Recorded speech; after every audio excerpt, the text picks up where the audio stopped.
Every year, U.S. prisons produce over 20 million license plates. Behind every stamped sheet of steel is a system, an unexpected link between incarceration and infrastructure. And to get those plates onto the roads, they travel a final mile that's rarely seen.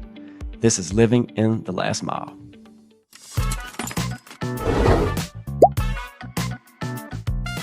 Another early start, something new we're doing today. It's called living in the last mile. Most times people don't think about what goes into transport their favorite commodities. Think about that time when you get your girlfriend, wife, significant other flowers from the flower shop. What about that high-end luxury item that you just can't wait to get their birthday or Christmas gift? Or even something as simple as your license plate. Do you ever think about the last mile network that it goes through to get to the DMV or can mail to your house? How about blood or critical medication? Or we have a sick aunt, a mother who's on cancer and needs to receive a medication at home. Ultimately, they all get transported through a final mile delivery network. That network is not just delivering commodity to you, they're delivering peace of mind. They're delivering it with speed, quality care, and concern. So here's your shot at taking a look at what it's like to live in the last mile. Let's go. Inside facilities like this, inmates produce thousands of plates per day. It's vocational training, but it's also a revenue stream. And it's where the road literally begins.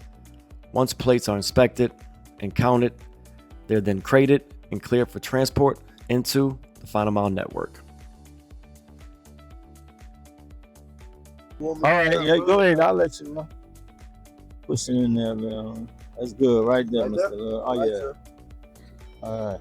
Hey, man, You have a nice day, man. I'm going to the website. Let him know. Check us out. That's it. Once the freight is loaded, the chain of custody is now in the hands of the final mile provider. And for these license plates, it involves security, tracking, and timeliness. Distribution centers across each state rely upon carriers who treat license plates like high-valued assets. Because in many ways, that's exactly what they are. Serialized, accountable, and ultimately state property.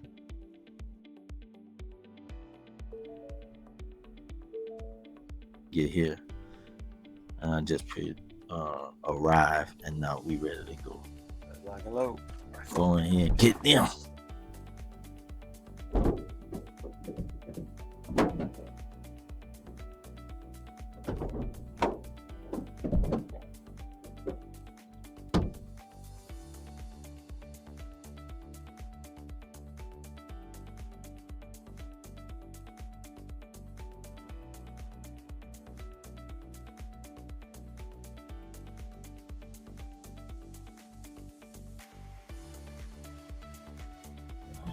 And that's it, man. And then I take it.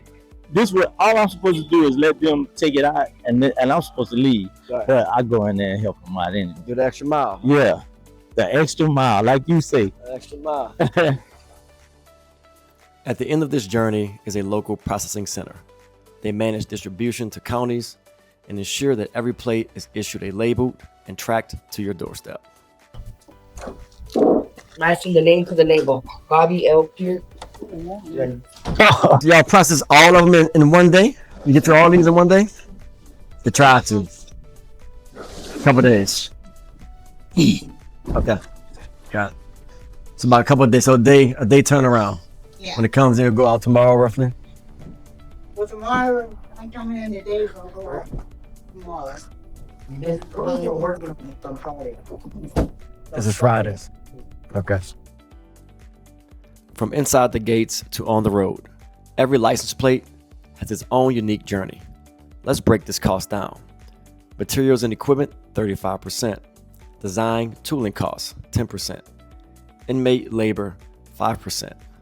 DMV and state administrative costs and margin, 20%. And it ultimately ends in the hands of the final mile with a 30% cost of the total goods.